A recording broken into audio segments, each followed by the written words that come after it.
Hey, Deserver listeners. So recently I published a deep dive on empathy, and in that episode I reviewed the history in brief of the concept of empathy, and I also provided a lot of the definitions in our society and in the clinical world for empathy.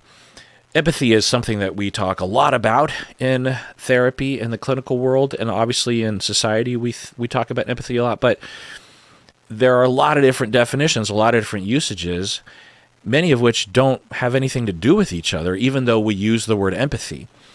And in the deep dive, I laid that out, but I didn't provide a conclusion. What's the final word on the episode? So I thought I'd do that today by presenting to you what I believe to be the 8 types of empathy. And I spent a lot of time actually thinking about this and looking further into it. So let me present that to you now, the 8 types of empathy. So all 8 can be broken up into 4 categories of empathy. You have, I'm going to tell you the 4 umbrella types. You have the caring types of empathy. This is just my language. You have the vicarious types of empathy. You have the listening types of empathy, and you have the understanding types of empathy. So in the caring types of empathy, there are 2. There are 2 different types of empathy in every umbrella type. So there are 2 caring types of empathy. One is compassionate empathy, and the other one is, I'm just using the word sympathy. Now, that's not really a type of empathy, but I think it's so close to what we use the word empathy for that the word sympathy deserves its own place in this typology. But anyway, so compassionate empathy, and I find that when people are using the word empathy, they're often, by context, referring to compassionate empathy. So this is my definition of that, and it's a compilation of a lot of different definitions.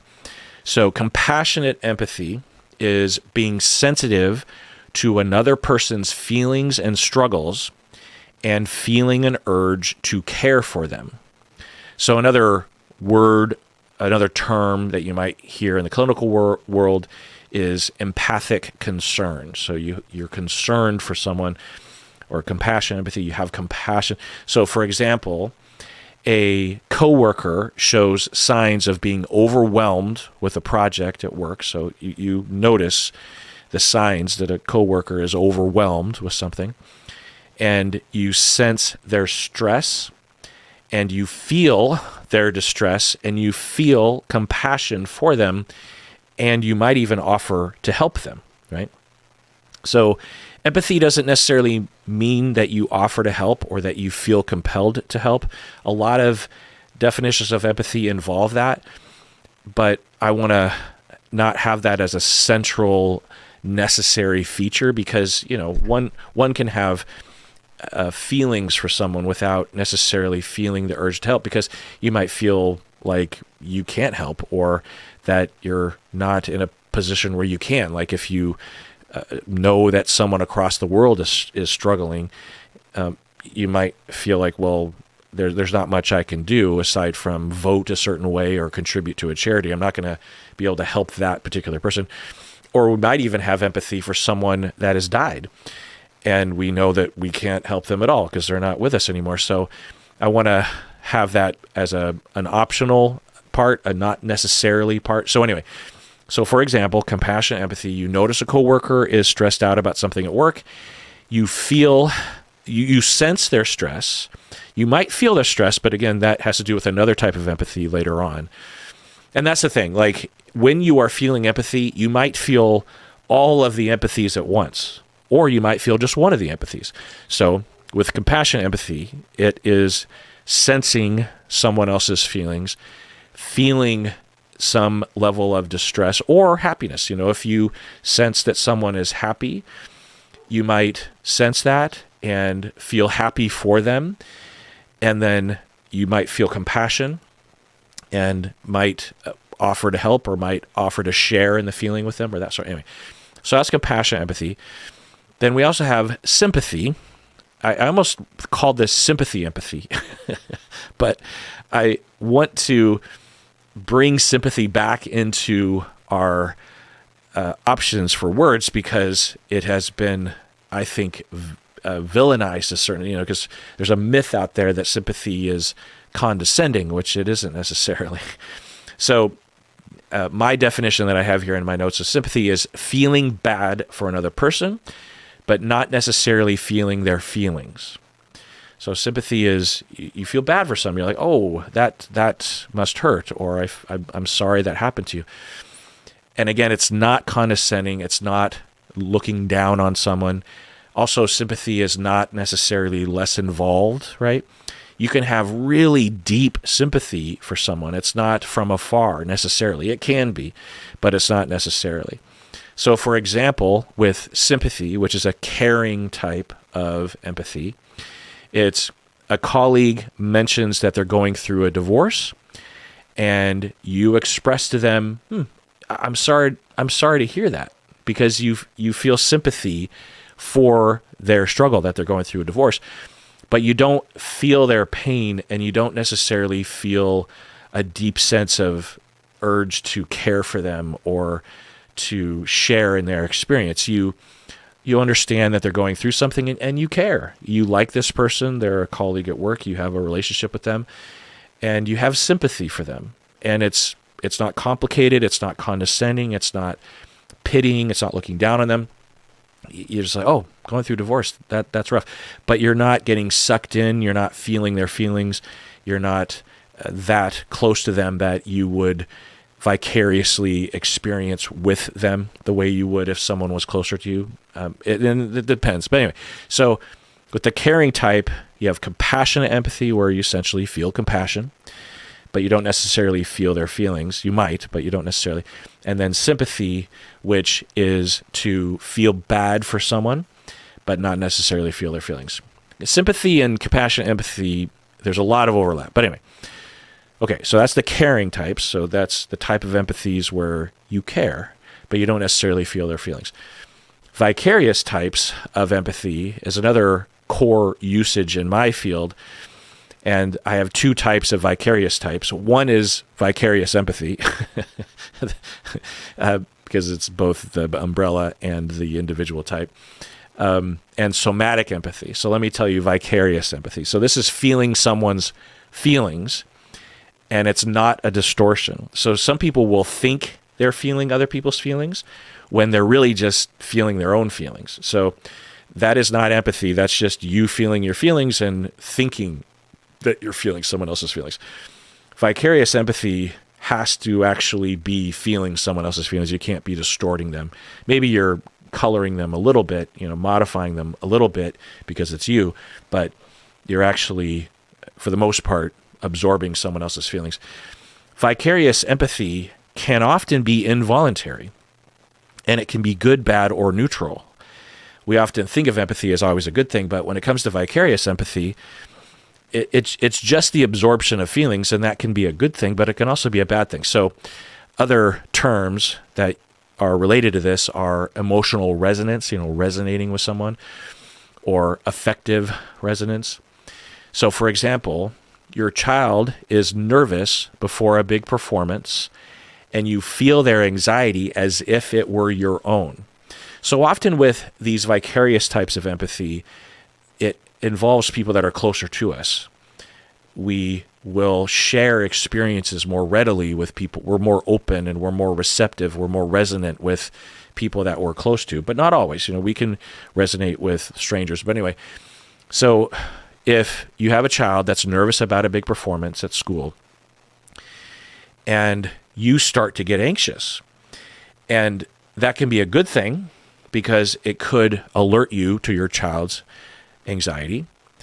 It could be a neutral thing where it's, you just notice it and move on. Or it could be a negative thing where it ruins your life, where you're not there for your child because you're too busy worrying yourself. And maybe you start pressuring your child to make sure that they don't screw up on stage because you're worried about yourself. You're having those feelings. So vicarious empathy can be good. It can be bad. It can be neutral. Another example is you see a stranger crying at a cafe and you feel a wave of sadness as you see that person crying, even though you don't really know why they're upset. You have no idea. They could be upset because they were convicted of murder and they deserve to be convicted of murder, and they're crying because, sometimes you'll see this where there will be someone who will be convicted of something that in all likelihood they deserve to be convicted of, and they will start crying, like Larry Nassar, for example, if you're familiar. And you might feel that feeling of sadness involuntarily because you're just seeing another human being experience sadness. But in your head, you're like, I don't want to feel empathy for this person, but I am because I'm a human being and I'm feeling it. But that person deserves that sort of thing. That's just one example. But vicarious empathy is a very common usage, and we often will blend compassionate empathy, caring empathy with vicarious empathy, which I think is a mistake because they're really different things, right? There's the kind of empathy where you notice and care, and the kind of empathy where you're just absorbing someone else's feelings without it being a voluntary thing, without it necessarily being a good thing. And then the second type of vicarious empathy is somatic empathy, which I think deserves its own category. And this is a usage that has been used and actually might have been one of the very first definitions going back a couple hundred years, that we will feel someone else's movements and we'll feel someone else's physical experience. Like if someone were to fall down and hurt their knee, then I might feel a pain in my knee. And I don't want to necessarily. It's not something I'm setting up. With caring empathy, often it involves some level of volition. We are choosing to have compassion. We want to have that care. Not necessarily, but often it is altruistic. It's a decision. It's an intention. Maybe motivated by our humanity, but we lean into it. With vicarious empathy, it can just be something that it just happens, right? Because we're social animals. So this might involve mirror neurons, which I won't go into, but we might also see someone lifting something that's very heavy, and we might actually, in our bodies, feel that weight, that that our muscles might tense up or something, and some of this might be out of our awareness. So that's akin to emotional vicarious empathy, but it is important, I think, to delineate this because I think it is used often. People will say, that person's, or I'm having empathy for this person because they are going through this physical experience and I'm now feeling it in my body. And I think that deserves its own category. All right, let's take a break. We'll get back. I'll present to you the 4 other types of empathy. All right, we're back from the break. So the third type that I have on my typology here is listening types. So you have caring types of empathy, you have vicarious types, and you have listening types. And this is another usage of empathy in my field that often gets confused for other types of empathy. So the first type of listening type that I have here is called phenomenological empathy. And this is the Carl Rogers type of empathy. This is to enter into another person's world in a non-judgmental way, in a curious way, in a way that puts ourselves aside so that we can really get to know someone else's lived experiences. For example, with phenomenological empathy, you might listen to a friend describe their struggles with depression, and you might ask a bunch of questions, open-ended questions, to truly understand their experience. Now, you might feel caring compassion or caring empathy. You might feel vicarious empathy. But the phenomenological empathy is the intention of listening and truly understanding someone else's experience. I experienced for myself the power of phenomenological empathy and phenomenological listening when I did my study on difficult clinical moments, and the design of the research study was called phenomenological. It's a qualitative type of study in which you interview people, and the method is complicated. It involves a fair amount of philosophy and texts that are hard to comprehend and are mind-blowing. It's not just listening. It's pretty complicated stuff. You have to get to know the processes involved in what shapes your worldview and how to possibly put it aside as you're listening to someone. But anyway, so the design of the study was that I recruited 10 seasoned therapists that I defined as people that were 15 or more years into their career, and I asked them to describe their experience of a difficult clinical moment with a client. And the method of phenomenological research involves not inserting myself and gathering data in a way that tries to get at the participants' lived experience. You're really trying to understand their perspective. And in order to understand their perspective, you have to attempt to bracket and put aside your perspective. You put that on the shelf. And every word and every phrase and every sentence and every idea that a participant is telling you, you don't assume that you know what they mean by that, even though you suspect you do understand what they mean. You put a lot of effort into putting aside your assumptions and asking a lot of questions, a lot of so when you say that, tell me more about that. Or when that happened for you, how did that feel? And when you use that word that you were stressed out, tell me more about that. What does that feel like? What's that experience like for you when you're stressed out? And it's very helpful because we tend to use a lot of shortcuts and heuristics when it comes to communication.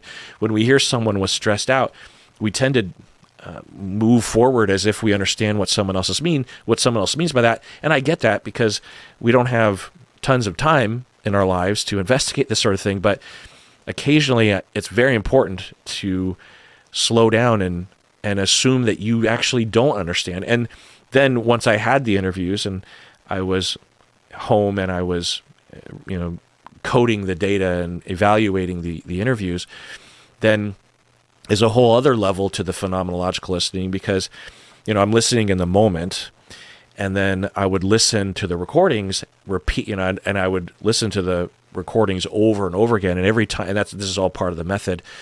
And every time I'm listening to it, I'm hearing new things, and I'm noticing new assumptions that I had in the beginning. I didn't really put my assumptions aside, and so as I listen over and over again, I'm like, oh, I'm realizing I have another assumption. And in fact, that clarifying question that I asked was based on an assumption or a worldview that I have, a value that I have, and that was infecting the interview. And so I need to look at that. And one of the interesting things that would happen is most of the participants, so these are, seasoned therapists, these are experienced therapists. Some of them had, 30 plus years experience, and they're talking about a difficult clinical moment they might have had recently or even at the beginning of their career. And as the method of research goes, I'm listening and I'm not offering any advice, and I'm not even really offering any caring empathy. I'm not empathizing, I'm not validating, I'm not supporting, because that's not the job of a researcher. I'm not their therapist, I'm not their supervisor, I'm not their friend.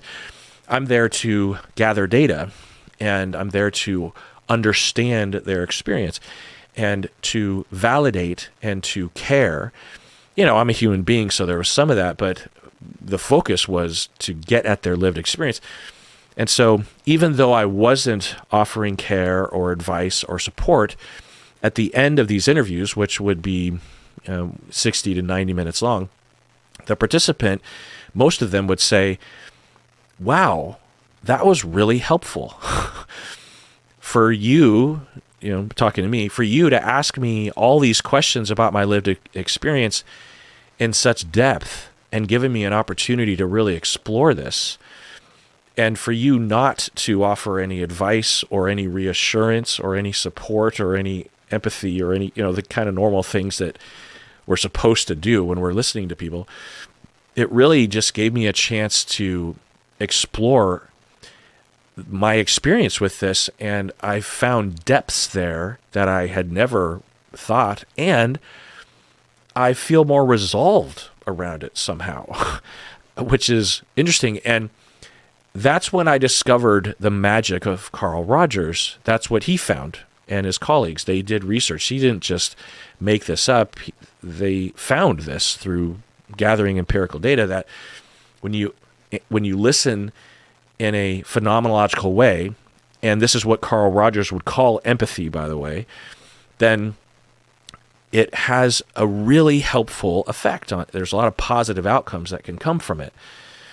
And you don't have to you don't have to care, you don't have to provide compassion, you don't have to offer advice, you don't have to offer skills. In fact, by doing that, you're just messing things up. You're getting someone out of that space of their phenomenological experience, because as they're exploring it, they're also listening to themselves, right?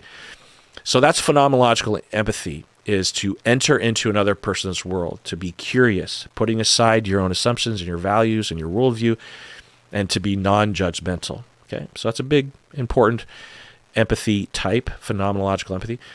Another empathy that was coined by other people that I reviewed in the previous deep dive, but I'm calling this rapport empathy. This is another listening type of empathy. So with listening types of empathy, it may or may not involve compassion as the first, type, the first umbrella type of caring empathies. It might involve vicarious empathies, but it might not. So with rapport empathy, you are displaying empathy and care whether or not you feel it. So as a therapist, or really a lot of the helping professions, like a physician, it helps to have or display rapport empathy, where it's not manipulative, right? You're not you're not tricking the client into believing that you care, but you are displaying to them that you're paying attention and you're receptive and you're open and you have warmth. Okay, it's like bedside manner sort of thing. The reason why I want to uncouple it from actually caring, and you might actually care, and therapists usually do, but the reason why I want to uncouple it is because in our days, our work days as a therapist, we might have, a dozen clients, and we might be at the end of our rope in terms of our energy, maybe even a little bit of a burnout, and yet we might decide to display empathy, not as a trick, not as a lie, but as a way to help, as a way to help someone, as a way to do our jobs, as a way to do right by someone. I think more commonly, this might be something that people might experience in customer service or with parenting or by being a teacher. But if we think about parenting, a very similar thing might happen where you might be going through something really bad for yourself, like you were just diagnosed with a medical condition, you're really stressed out about it, or you're going through a difficult divorce and your kids are stressed out about, you have a kid who comes home from school and they got a C on a test, and it's not the end of the world that they got a C on a test, and your kid tends to get bent out of shape about that sort of thing, and they're freaking out about it. And if you zoomed out a little bit, you would say, well, it's just a C, you're fine. And two, do you know what I'm going through? I just got diagnosed with cancer yesterday, and my husband is leaving me for this younger woman, and I don't have time for this shit, right? Or whatever, like it's not that big of a deal. But you don't do that because you're a good parent and you have what one could call rapport empathy. You show warmth and you go, oh, wow, that must, even though you don't have a lot of compassion, maybe hopefully you have a little bit but you might be at your wits, you might really be at the end of your rope in terms of your capacity to have compassion for someone else's foibles of thinking, and you don't have vicarious empathy because You're not like, oh my God, I feel so horrible with you that you got to see what's happening. But you show empathy because you're a good parent, and you're going to show that you have warmth, and you're going to show up for someone. And then when you get through that, you go to your therapist or your support people or whatever, and then you can break down and have your humanity. So that's rapport empathy. And for therapists, often empathy is defined this way, even though they won't delineate it as rapport empathy, that it's a display. The way that empathy is used often is they cram all these types of empathy together into one, or it'll be like half of the types that's included, but not the other ones. But so that's why it's important, I think, to whenever you say empathy, that you actually have the qualifier that says what type of empathy we're talking about, right? So with rapport empathy, it's a display. That's different from phenomenological empathy, because that empathy is you're not displaying warmth necessarily. You might be, but it's more of an approach to listening. And arguably, it's not really empathy, but it is used in our field. And I wish Carl Rogers had used a different word, because it's more just phenomenological listening. But since it is a core usage in our field of the word empathy, I think it deserves its own type here, because it is such a common usage. And in fact, I kind of want to change this umbrella type, because rapport empathy isn't necessarily listening, but just before recording this, I developed these umbrella types. I'm still sort of working my way out, but maybe I'll change that in the future, but let's move on. But first, let's take a break. All right, we're back from the break. So the fourth umbrella type of empathy, I'm calling this understanding types. So these types of empathy are understanding someone, understanding where they're coming from. The first type is cognitive empathy, and this is a type of empathy that is talked about in the clinical literature. They will have these different types of empathy, one of them being cognitive. So it's pretty understandable, but the definition is to understand another person's feelings and or to understand where they're coming from, but not necessarily feeling their feelings and not necessarily caring or having compassion. You might care, you might have compassion, you might have vicarious feelings in accordance with their feelings, but you might not. But the core to cognitive empathy is you understand what they're feeling, and you might understand how they got to that feeling. So it's kind of two things.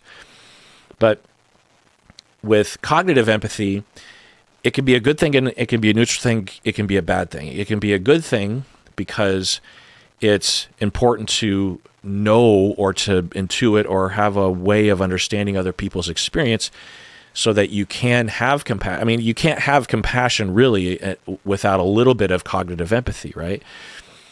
Also, as a therapist, it's important to have cognitive empathy, and as a partner, as a parent, as a teacher, it's important to have cognitive empathy.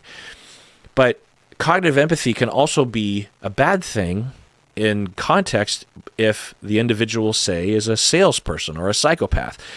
They can understand what you're feeling and understand what makes you tick and use it against you. So cognitive empathy can be a good thing, it can be a bad thing, it's just all over the board. So to delineate cognitive empathy from other types of empathy, we could say that phenomenological empathy is different from cognitive empathy, in that phenomenological and rapport empathy are purposeful and behavioral. When you are having or experiencing phenomenological or rapport empathy, you are probably deciding to do something and deciding to have a way of thinking and a way of approaching someone else. Having phenomenological and or rapport empathy does not necessarily lead to understanding someone else's experience. It's a good way to understand, particularly phenomenological empathy, but understanding someone else's experience, understanding someone else's emotion is not inherent to phenomenological empathy. Phenomenological empathy is an approach, it's a way of listening. But you might not listen very well, or you might not really have phenomenological listening even though you're trying to, or the other person might not share with you their feelings. So you might not understand. So cognitive empathy is its own category in that it's actually understanding. And again, it's not distorting. So you can think that you have cognitive empathy. You might think you understand what someone else is feeling. But if you're distorting and you're seeing through your own bias and you're mistaking, then that's not cognitive empathy. That's just distorting. So with some examples here, a child acts out because they're tired, and you recognize their behavior stems from exhaustion, not from intentional misbehavior. So again, a child is acting out, and you notice that, you're like, what's going on here? And you think about it, and you have some context clues, or you know that the kid is tired because of, it's late at night, or they got a bad night's sleep or something. And you're thinking, oh, I bet you this acting out is because they're tired. Well, that's cognitive empathy. If you're accurate, which you can never know, I guess, but you are concluding that it's not an intention to annoy me. I am knowing of their feeling state that they are tired, even though they're not telling me that they're tired. Okay. Another example is you have a calm discussion with a friend who is upset with you about canceling plans with them. So they invite you to a thing and you're just too busy, or you get sick or something and you cancel, and your friend is upset with you. And so even though you're very confident in your decision to cancel the plans, you know you didn't do anything wrong, and you also know that your friend should be able to adjust to that, and maybe your friend is too sensitive to that sort of thing, and yet you understand that your friend is upset, but you don't have vicarious feelings because you're just not in that moment. And you might not even necessarily have compassion about it because you think that they are overreacting to something, right? But at the very least, even if you don't think your friend is overreacting, maybe you're just like, yeah, well, I'm kind of glad they're upset because that means they like me. But it's important to delineate cognitive empathy from vicarious empathy and from compassion empathy, because all three of these things could be happening or some combination. And so that's why these types, I think, are coherent, that if you can have one type without the other types, I think that's when you know that the typology makes sense. Another example is a salesman understands a customer's emotions and uses that against them in the effort of selling something to them. Another example is a psychopath understands another person's emotions but doesn't really care and might even use that against them. So cognitive empathy can be good, bad, or neutral. All right, so the last type, and this is another type of understanding empathy, which is what they call background empathy. This is a term that was coined a long time ago, I think in the 80s. I talked about that in the deep dive. So this is defined as understanding the contextual factors influencing someone's emotions, perspective, schema, or behavior. So you understand, so that's why it's called background empathy. You have empathy and you understand someone's feelings, their reactions, their behaviors, because you have a conceptualization of their background that got them to this place. So background empathy is an understanding type because it might not involve compassion, it might not involve caring, it might not involve vicarious feelings, and it might not involve any intentional listening types of actions like rapport building or putting aside your perspective.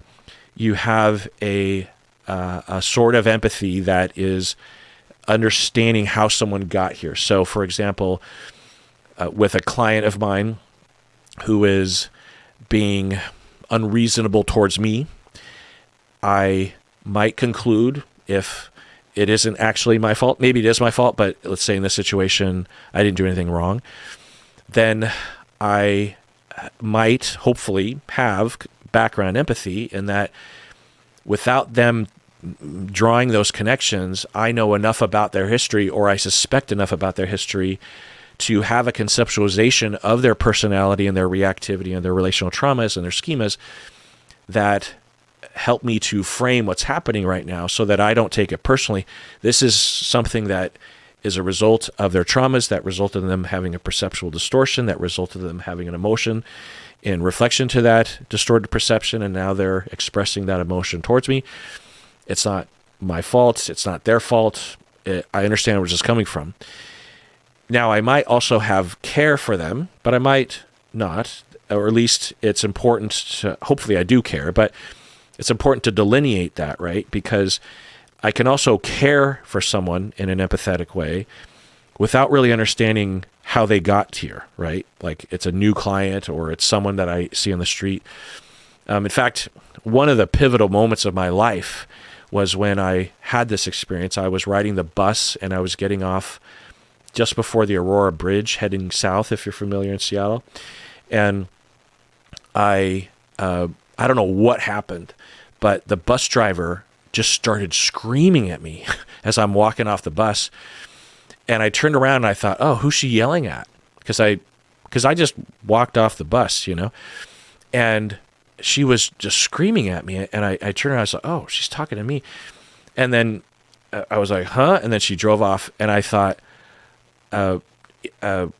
something must have happened where someone else said something to her, or I don't know. But I was early career therapist at the time, and there was a why in the road that I felt. Down one path was my old path was to be like, yeah, fuck her. I hate her. She's a B word or whatever. But something happened in that moment. Enough had built up inside of me of just having background empathy in general for people that I just made this other decision in my mind that she must be coming from. So I don't know what that is. I have no idea how she got here, but something got her there. Because even if I did do something wrong, surely I didn't deserve that. Because what could I possibly have done as a passenger on her bus, you know, for a couple miles, getting on and getting off? That could have, even if I made some mistake with the transfer slip or something, or the payment, I didn't deserve to be like just screamed at like that. What happened? Something must have led her to that point. Stress, trauma, triggering, bad day, bad diet. I don't know. Something's going on. Some repressed trauma. I don't know. I look like someone in her past. Who knows? But it's not that she's just a jerk face. And if you listen to my podcast or watch my reaction videos, you might, see me do this, where I'll see something in a reality TV show, and when I'm at my best, even without knowing anything about them, because we often don't know anything about their histories, I will exhibit background empathy because I'm like, something's going on there. People don't just wake up in the morning and decide to ruin other people's lives and their own lives, unless they're a psychopath, in which that's possible, but that they're very rare, those individuals. And even for psychopaths, they don't necessarily wake up in the morning and decide to hurt people. So background empathy can be in lieu of knowing someone's background. It could also just be an assumption without knowing anything about their background. You can have background empathy and have a very robust conceptualization. Like if I have a client, I might have a very robust understanding of their background, and so when they do something, I exhibit that background empathy. And by the way, I guess I should delineate as I'm walking through this the kinds of empathy that necessitate being seen. And I guess phenomenological and rapport empathy are the only two types that have to be seen. There's some from the outside you would notice it, whether or not you would properly categorize it, but it results in some sort of external reality, whereas all the other types of empathy don't necessarily have that. You can have background empathy, you can have cognitive empathy, you can have vicarious types, you can have caring types of empathy without showing it at all. You might show it, but it's not necessary. So with background empathy, you can just have that feeling, and you can and it can affect the way that you approach someone, or you could literally just say, I know where you're coming from because of what's happening, what's happened in your past. Or you might not. You might just, like with that bus driver, we never interacted again. And so I had background empathy as she was driving across Aurora Bridge, So that's another, I'm still working out my final conclusions about this as I go through this. But anyway, so those are the 8 types of empathy. Actually, I think I want to take a break and look over my notes again because I'm having some more thoughts. So let's take a break. Okay, I'm back from the break. So I've changed the list to 11 types of empathy because I thought of some more types that I think should be included, and also other usages of the word empathy. I'm guessing I will name this episode 11 types of empathy, and you might have been confused up until this point because I've only been talking about 8 types, but I eventually got to 11. And I believe I have the 11 elements of effective apology. So maybe, and actually 11 is my favorite number. So maybe it's some sort of cosmic thing. When I was a kid, I don't know why 11 was my favorite. And when I played football, you get to pick your number, and I wanted to be 11. They didn't have 11 because someone else had it. So I was like, what do I choose? And I chose 21 because I felt close, but anyway. Okay, so what happened was I got to the section of my notes where I had compiled a list of related terms to empathy, and I, upon looking at the list, thought, well, maybe I should actually put some of these words into the actual types of empathy because they're just related words to that. But then I got to some of the words and I thought, people do use the word empathy for these other terms, so maybe I should just make up another type. And then I thought that I would just reduce the related terms list to a shorter list, but then I managed to get all of the related terms into my notes on these 11 types, and so it feels kind of satisfying. The other thing I did was I spent some time writing about the different types, the different umbrella types of empathy, and what makes them unique, or what delineates them from other umbrella types. I've already been kind of alluding this, but I didn't have it formally in my notes because I was still kind of working it out. So, and this is what it's like for me when I do these. Even if I spend months on a deep dive, there's something about walking through it as I talk it out, because I can hear myself talking and realize, oh, I need to add this part. And then I think, oh, I should probably rework that and rethink that. It's one thing to see it written down and to feel like you understand. It's another thing to, any teacher or professor or lecturer will know this feeling of like, oh, I think I just discovered, as without even any feedback, I'm realizing there's a hole in my presentation here. Anyway, so I'm just going to kind of go through this again. So now I have 5 umbrella types, and I added a 5th, which only has one type, but it's called altruistic empathies. But if we go back to the very first umbrella type, caring empathies, and I also renamed it to, instead of caring types, I referred to it as caring empathies. Yeah, kind of sounds nice. And so with caring empathies, what defines this group of empathies is that you feel bad and you care about the person. It's not necessarily vicarious, and some understanding, some cognitive or background empathy is probably necessary to have caring empathy, but not necessarily a part of it. Vicarious empathies are delineated by absorbing feelings, often involuntarily, and you don't need to care or understand. You might care, you might understand, but you might just be absorbing someone else's feelings. The listening types, the listening empathies are behavioral, intentional, displayed, and possibly seen. They're not necessarily vicarious or felt or involving any sort of caring of the other person. So the listening types the listening empathies are intentional. It's something that you're doing on purpose, and it's behavioral, and it might not be accompanied with any compassion, but it usually does. I added 2 more. So we had phenomenological empathy, which was entering into another person's world and really listening to their lived experience. We had rapport empathy, which is to show warmth, whether you feel it or not. And then a third type here is emotional availability empathy. And the reason why, as I was going through the related terms, I discovered to myself that we use the word empathy for a lot of displays of empathy, like showing empathy, having empathy, I think is often referring to people showing that they care, right? And it might not necessarily involve you caring. People say, hey, have some empathy for me right now.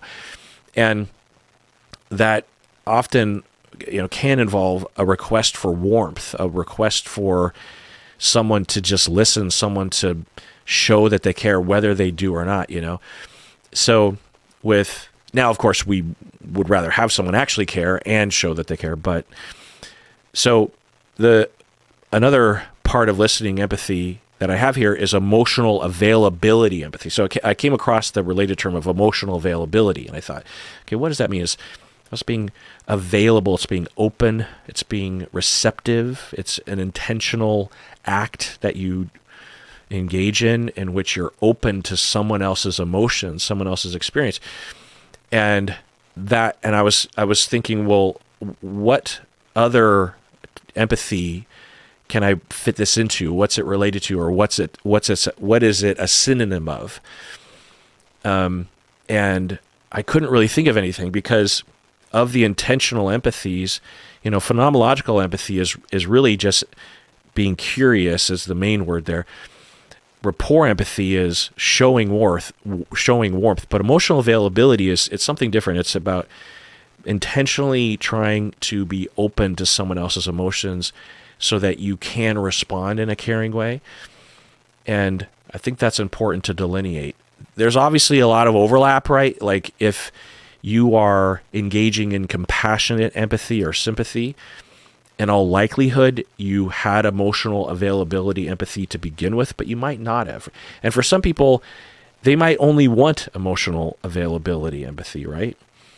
And then related to this, but different, is attunement empathy, which I think is a little dubious to call it empathy. That's why I originally didn't include attunement. So attunement in attachment theory is defined as being, paying attention and noticing someone else's experience and emotion and responding well and or possibly helpful to, in a helpful way to the other person.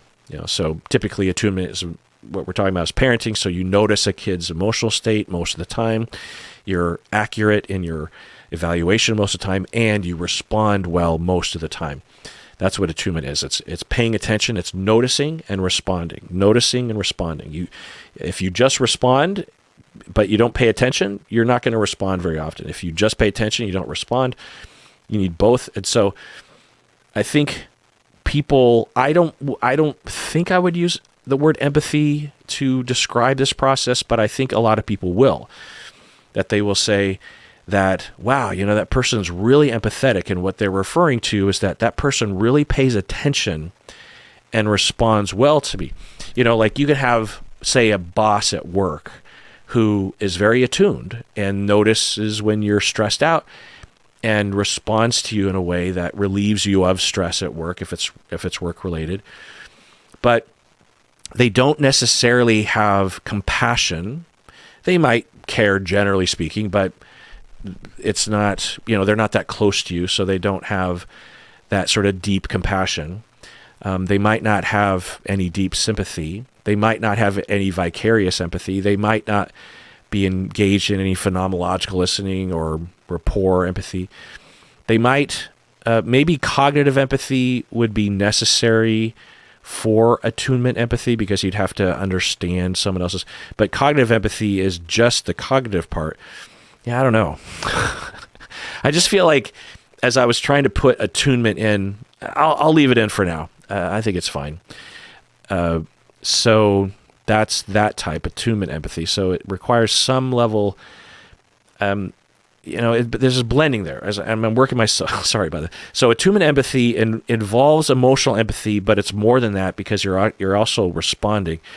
It's also maybe involved with cognitive empathy because so you're emotionally available. So maybe attunement empathy involves emotional availability. It involves cognitive empathy, maybe background empathy, some sort of understanding empathy, and also involves this reacting well. Because, phenomenological empathy doesn't necessarily involve responding well to someone's emotional state. It's mainly involved with curiosity. I'm working myself through this, by the way. Rapport empathy is mostly warmth and not necessarily involved in understanding or responding well to someone. You're just generally warm, especially if you notice that someone might be going through something. So yeah, I think attunement empathy deserves its own. It could be argued it's not really empathy, it's more just attunement. But I think it would be described as empathetic to be attuned, because attuned is not just absorbing and noticing, but it's also responding well. So yeah, I think this is good. Okay, so I actually spent a lot of time going over the list again. It was a similar thing when I was coming up with the elements of the effective apologies. I would finalize, quote unquote, the list, and then I would think about it longer, and I want to, because as you put it into this concrete form, you start criticizing it, critiquing it, and think, so I did it again, and maybe in the future I'll have a new version of this, but I moved altruistic empathy into the caring empathies, because it is essentially that, and having altruistic empathy in its own umbrella type feels a little funny to me. So I put it there. So let's go over the caring empathies again. So these empathies are feeling bad for someone and caring about them. And it's not necessarily vicarious. It doesn't involve necessarily absorbing their feelings. And some understanding empathy is probably necessary. And so with compassionate empathy, you feel you're sensitive to another person's feelings and struggles, and you feel an urge to care about them. You feel compassion. You feel this warmth towards them. You feel this urge to help. You feel bad for them. It's kind of weird, putting all these things into words. It's hard to delineate, but I think you know what I mean, right? This is the word compassion, right? And then there's sympathy, which is very similar to compassion, empathy, now that I think about it. Okay, so I spent another couple hours on this. I sort of wish I would have done all this stuff before recording, but it's too late now. So, plus maybe it'll help to demonstrate this process.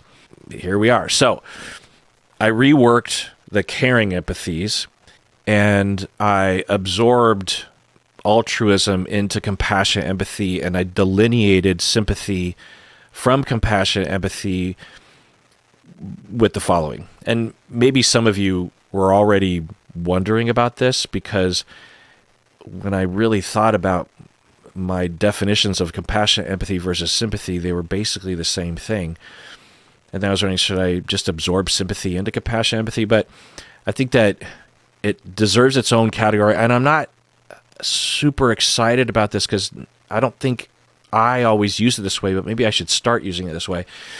That with compassionate empathy, here's how I'm defining it now. And I think this is the way a lot of people will use this word of compassion, or the phrase of compassion, empathy. I think evokes the following, which is to have emotional and motivational elements to it. So you care, you're concerned about someone else's distress. And it's also interesting how with vicarious empathies, they can involve just absorbing someone else's joy, right? Or excitement. Whereas compassionate empathy and sympathy involve noticing mainly someone's negative experience and emotion, right?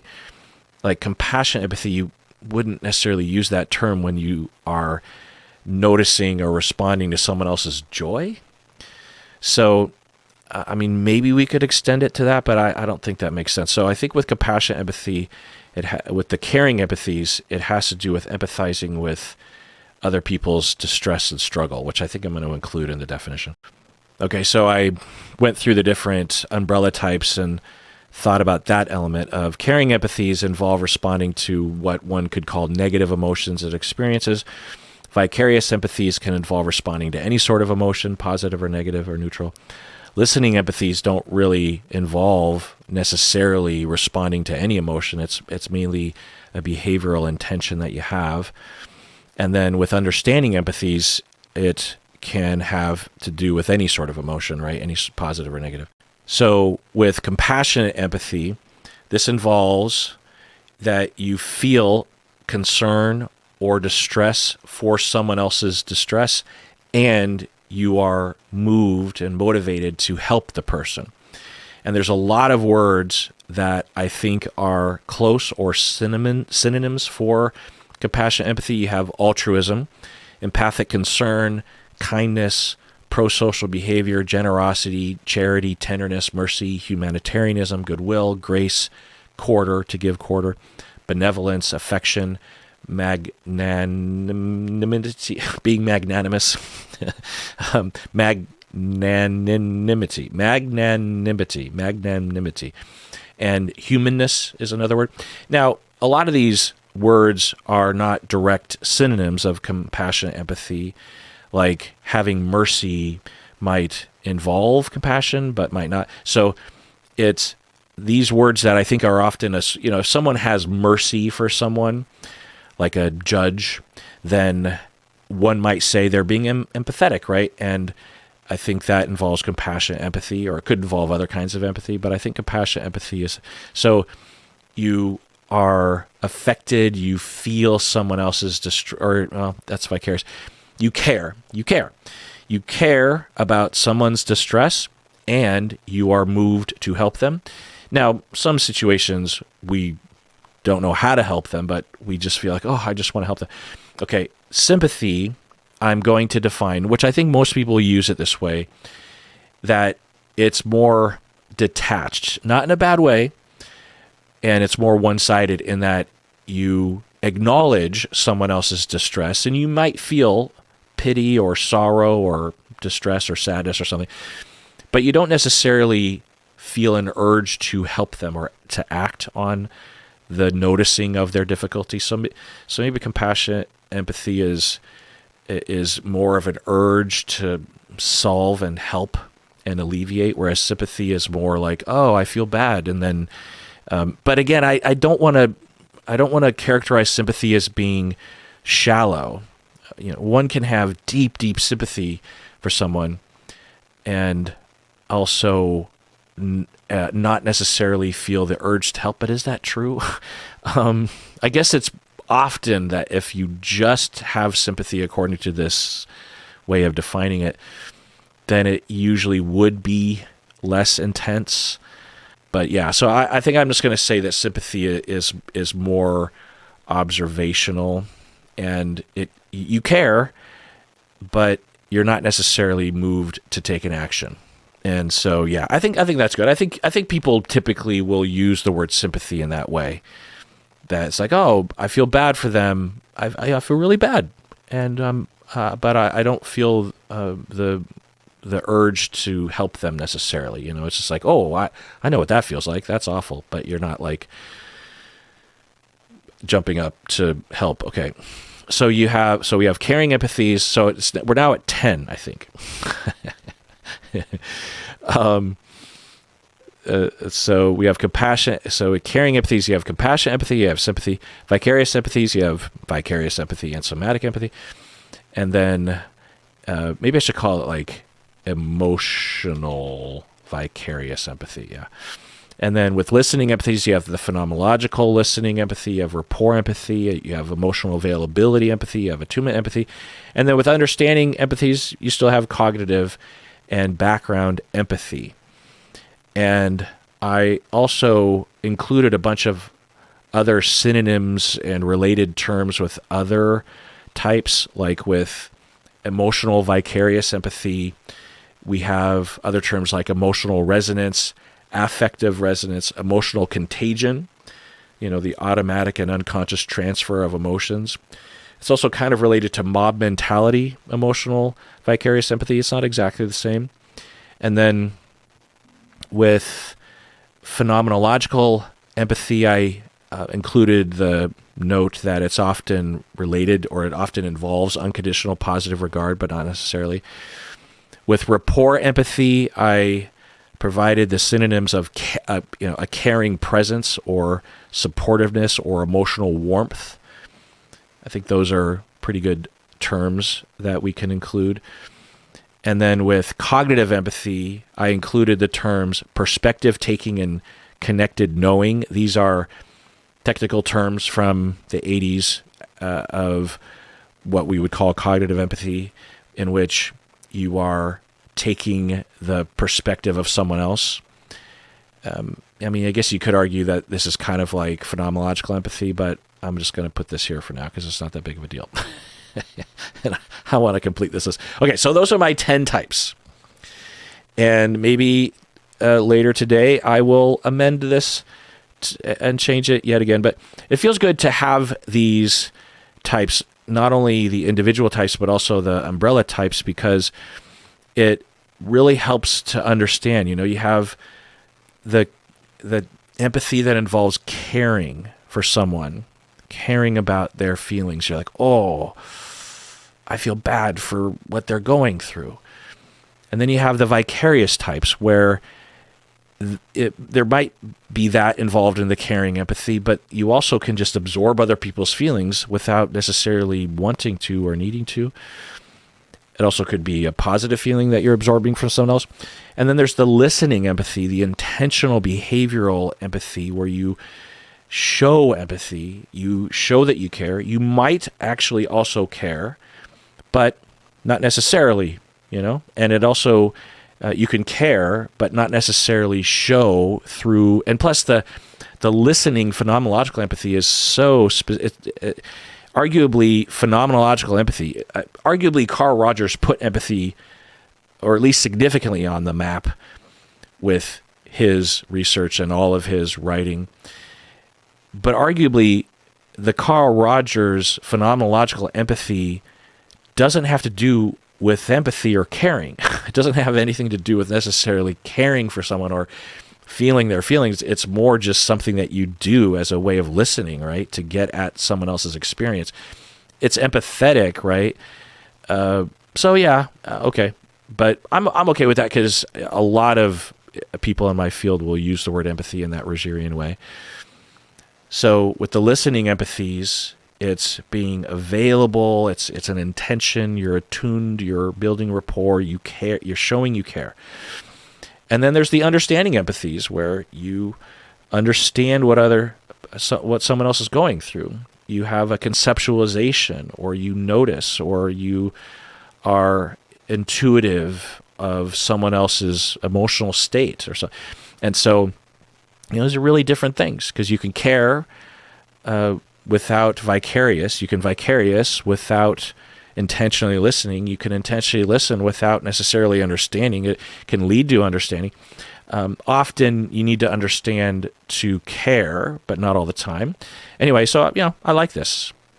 And I like the umbrella thing, because, having all the different types, I'm like, what's happening? And just before recording this episode, I was like, oh, maybe I should are there groups here? So, the care, there's caring empathies. I care, vicarious. I'm feeling, I'm absorbing, listening. I'm going on a mission to get to know your experience and be open to you. And then there's understanding empathy, where, I get it. I get where you're coming from. I think these are, so you know what I mean? So we use the word empathy for all this shit. In the field we do, and in common culture we do. And that's a problem, because they're really different things, and we might be misunderstanding each other. And I think by going through this, it helps me to know what to focus on, when I'm working with a client, to just say, okay, be mindful of empathy. It's like, well, which empathy am I being mindful of? And really, I should be mindful of all of them, right? I should be aware of vicarious empathy so that I can notice countertransference and also use it as an assessment tool if I feel their feelings or I think I'm feeling their feelings.